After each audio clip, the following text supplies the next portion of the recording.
All right, welcome back to Top Story on RFX, where I take a look at some news headlines and give my first impressions.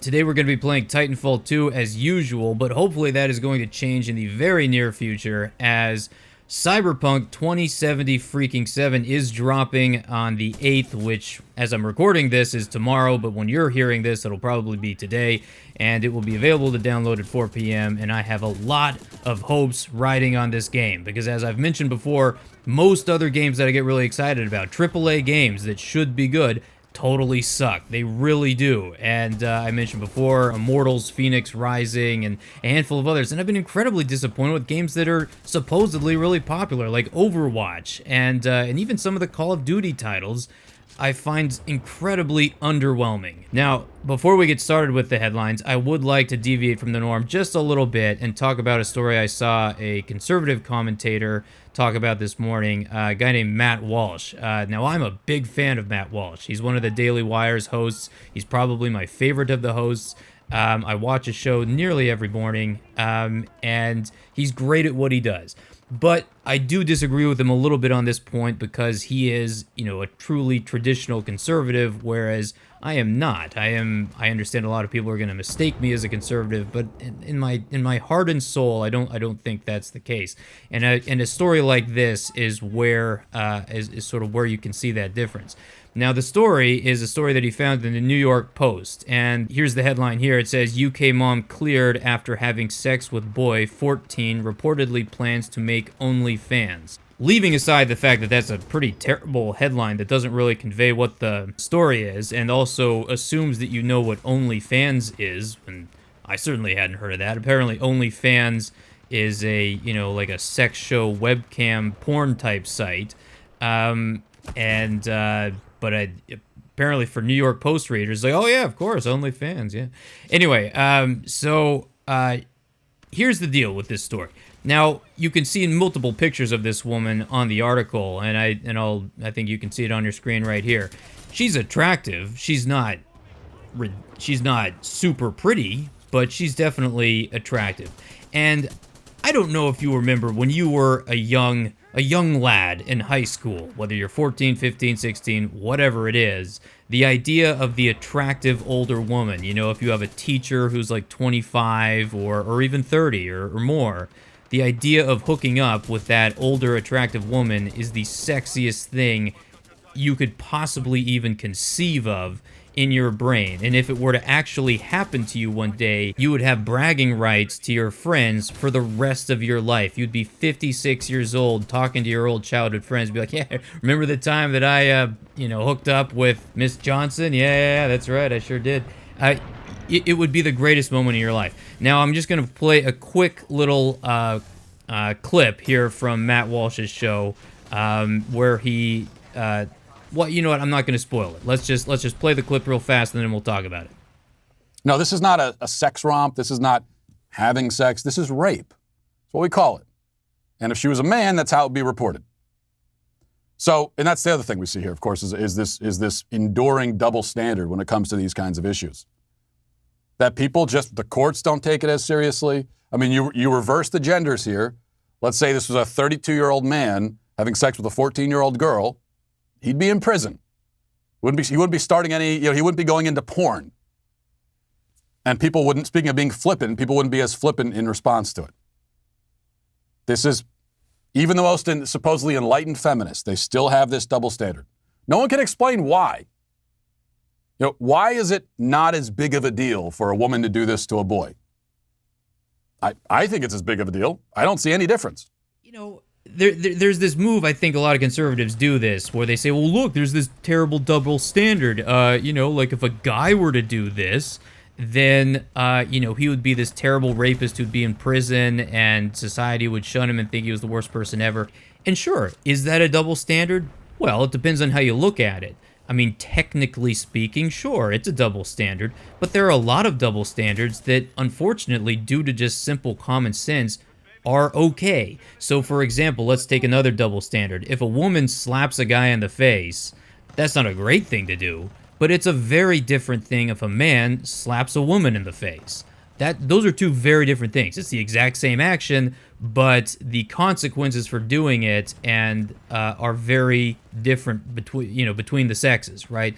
And so if you pretend that men and women are just the exact same interchangeable parts that have to have actions that are exactly the same in every respect, that's when you run into this problem where you can't sort of see the obvious, that like there's certain things that when a man does it is different than when a woman does it, or when a woman does something it's different than when a man does it. So, moving on to the headlines, it says Arizona Republican Party asks, are you ready to fight to the death to support Trump? Well, that's an interesting question now, isn't it? If you're talking about fighting to the death to preserve, American constitutionalism, then maybe people might say yes. But my God, if you're ready to fight to the death for Donald Trump himself, the man, I urge you to reconsider your life choices. As I've said before, Donald Trump, I think he understands what his base likes to hear, and that's what he tells them. I think he watches a lot of videos on YouTube, and he reads the right kind of conservative websites and news outlets, and he has his finger on the pulse of what people are thinking, and he tells them what they want to hear. Whether he truly believes that or not, I am very doubtful of that. All right, this headline is Fauci says COVID could be under control in back half of 2021 if enough people are vaccinated. The wording is it could be under control. Well, a lot of things could happen. When you put cameras in front of someone like Dr. Fauci, from his medical brain never really wants to commit to anything. It's like, well, it's biologically possible that you grow two heads. I mean, it's unlikely, but you could grow a second head. I mean, that actually is, medically possible. And so you put a microphone in front of someone who thinks like that and is willing to say that kind of stuff out loud, and you have the entire nation hanging on every word, you can very easily manipulate what this guy says. So if you're a clever reporter, you can say, Dr. Fauci, I mean, is it possible that coronavirus could make you grow a second head? And you'll say, well, I mean, it's certainly very unlikely, but I suppose it's possible that it could happen. I mean, we just don't know. I guarantee you that's how Dr. Fauci, that's how most doctors will respond to that question. And then you can have a headline the next day saying that Dr. Fauci says you could grow a second head if you have COVID-19. And that's very dangerous, I think, in the time of a pandemic where there's a lot of uncertainty flying around. And that's the problem with putting cameras in front of a doctor like Fauci. All right, so we've got another headline here from the Huffington Post saying, Loeffler hubby shady stock buys as COVID relief shaped in secret. Holy shit. That has got to be one of the worst headlines I've ever read. Now, I'm not talking about in terms of content, because honestly, I don't even know what the content is based on that headline. That headline makes zero sense. So I'm going to try to read it again and see if I can parse this out. Loeffler hubby, so that's Lori Loeffler, the woman who's running for Senate in the Georgia runoff election, and her hubby, nice informal use. Why can't you just say husband? Loeffler's husband. You guys say hubby? For Christ's sakes, I mean, what is this? Supposed to be read by a fucking 6-year-old? Anyway, Loeffler hubby, shady stock buys. So I'm assuming that means that Loeffler's husband is engaged in some questionable stock purchases as COVID relief shaped in secret. What does one have to do with the other? Now, maybe the stock buys have something to do with buying pharmaceutical companies that are developing COVID vaccines, and he's trying to do some inside trading kind of stuff or whatever it is. I mean, if I'm being very charitable, maybe that's what's going on here. This is the most awkwardly worded headline I've ever seen in my life. At the very least, you need some punctuation in here to clean it up a little bit, because it just all morphs together into this one gelatinous blob of nonsensical shit. I'm going to read it one more time just for the laugh factor. Loeffler hubby shady stock buys. It almost sounds like a haiku. There's almost something vaguely poetic about this headline. Loeffler hubby shady stock buys as COVID relief shaped in secret. Those could be the lyrics to like a poorly written hip hop song.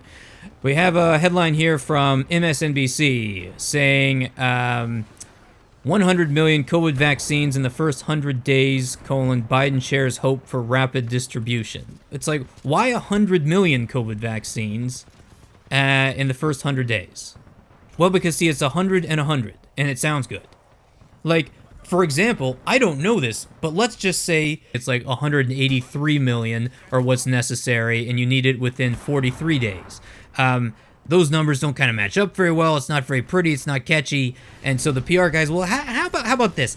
How about we just do 100 million COVID vaccines in the first 100 days? You see how it kind of matches up there? 100 million, 100 days. You see how it's kind of cool like that?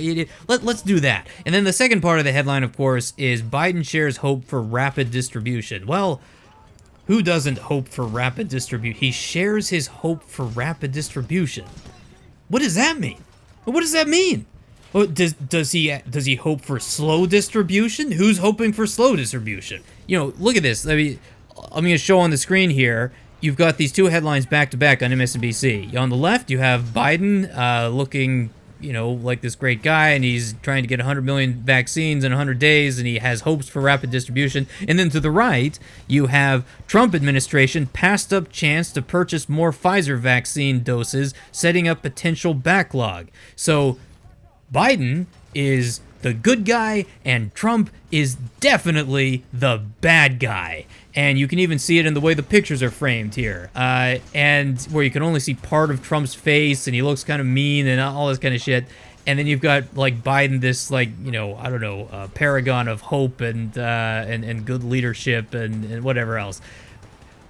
I mean, how can you claim, how can MSNBC possibly claim to be a nonpartisan or objective news outlet? I mean, I don't even think they do anymore. I think they openly admit that they are sort of left-wing, although I don't think left is the right way to look at it. Left-wing is you know, Bernie Sanders. Left-wing is Jimmy Dore on his show or something. That's what the real left is. These people are what I think would be more accurately called as neoliberals, where they pay tribute to a lot of fashionable, progressive social and cultural causes, while their actual financial and foreign policy and military and policies are actually quite hawkish and conservative, but they mask that with a bunch of very liberal and progressive social values.